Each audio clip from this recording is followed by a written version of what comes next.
Before we get into the history of television, we're going to start at the very beginning, which is not really the beginning but the beginning of what I'm covering. This is the Baird 30-line television saw, which was demonstrated by its inventor, John Logie Baird, in 1928. It uses a 30-line resolution and is considered by some to be the first television system. It transmitted images mechanically by rotating a disc with 30 slots in it, in front of a light source. This caused an image to appear on the screen which could be controlled by moving a metal plate in front of each slot. This could then be picked up by a similar device. There were a number of issues with this system though. Not only was the picture quality absolutely awful, but the system couldn't transmit color. But despite these issues, or perhaps because of them, it was commercialized and sold to the public. A receiver set cost £40 in 1928, which is the equivalent of around £2,225 today, but despite the high price tag, over 2,000 of these systems were sold. But of course, like all good things, this had to come to an end. In 1935,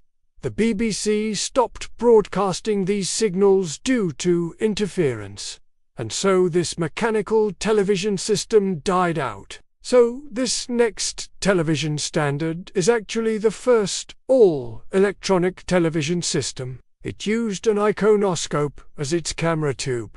This is a type of image sensor that was invented in 1923 by Vladimir Zhukov, who would later go on to help develop the way we record videotapes and the way we read data off of them. It uses a fine mesh that can control the amount of current that flows through it. When light hits the mesh, it creates an electrical signal, which means when light flashes onto one part of it, a signal is created, and this can be amplified before being sent through a transmitter. These signals are then demodulated and turned back into an image on the other side. The thing is, though, this particular iconoscope only had 405 lines of resolution. Therefore, this became known as the 405-line CRT electronic receiver.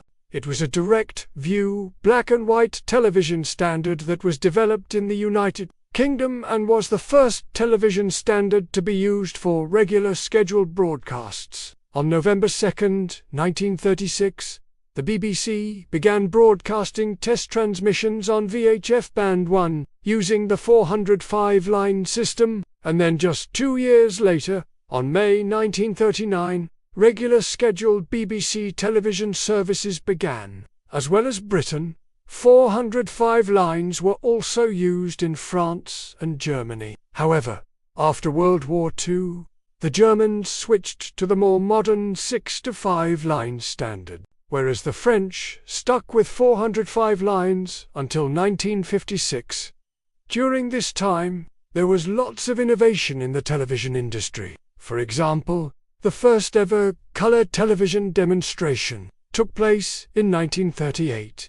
At the BBC, this used a rotating Nipkow disc with 819 lines to send color pictures. Although the BBC didn't begin regular color transmissions until 1967, 405 lines were also the standard used by the first portable television sets. These were extremely expensive. The smallest one cost £105 in 1952, which is around £3,500 today. But despite their high price, they were immensely popular. By 1956, it was estimated that 75% of British households had a television set. Now we move on to a television standard that most of you probably don't know about. I certainly didn't until I researched this video. This is a 625-line HF monochrome receiver that was used in Australia between 1952 and 1989. So why did they use a different television standard? Well, it has a lot to do with politics. You see, after World War II, the Australian government was concerned that American television technology was going to dominate. So they asked the Australian Broadcasting Control Board to choose a television standard that was not American. At the time, The only standards being used in America were 525 lines, so naturally they rejected that in favor of the 625 line standard. As well as Australia, 625 lines are used in some parts of Europe, including the UK and most of Asia. This includes places like Japan, India, China, and the Philippines. This was the first television standard to be broadcast on the UHF band, hence the name. However, unlike previous standards, HF channels could be reused in different areas without causing too much interference. This meant that a lot more television stations could exist without interfering with each other. It also made it possible to receive television signals in areas where VHF signals couldn't. These televisions used either an ET101 or ET102 tube.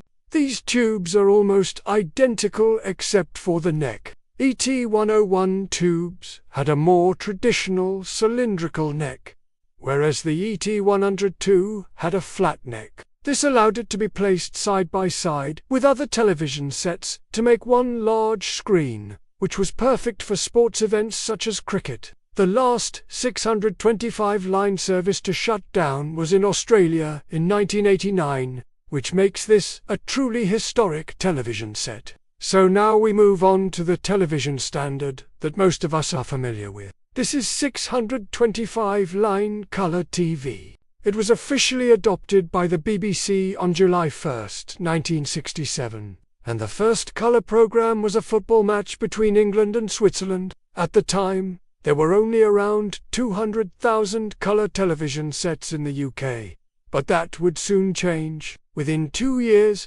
25% of households had a colour television, and within 5 years, this rose to 50%. But how does colour work? Well, unlike black and white televisions, which only needed one electron gun to create an image, colour televisions needed 3. Each of these guns was red, green, or blue.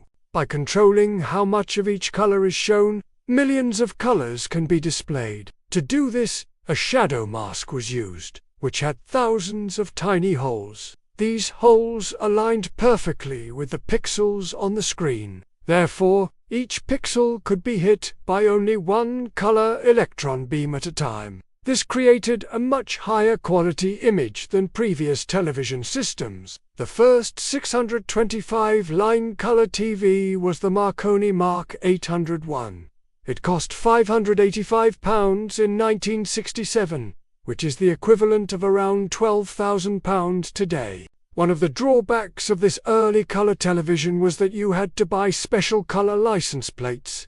These were an additional fee on top of your regular television license. They cost £10, which is around £200 today. Of course, color television wasn't the end of television. It just opened the door for more advancements. This led to things like widescreen television, high-definition television, and 4K television. And speaking of advancements, what was that? Oh yeah, cable television. This is a method of delivering television signals through cables rather than over the air. Cable television began in the 1940s, when a company called CATIV was formed. This was short for Community Antenna Television. The idea was to create a network of antennas that could pick up distant television stations. This meant that people in areas where reception was poor could still get a wider variety of channels. This proved to be popular, and cable TV soon expanded beyond just rebroadcasting TV stations. It offered subscribers the ability to watch multiple channels without having an aerial. This was useful in areas where the television signal was weak or unreliable. The first cable TV service to be launched in the UK was in 1958, and it was called the Henley Cable Service. This provided 7 channels to 600 subscribers in Henley-on-Thames.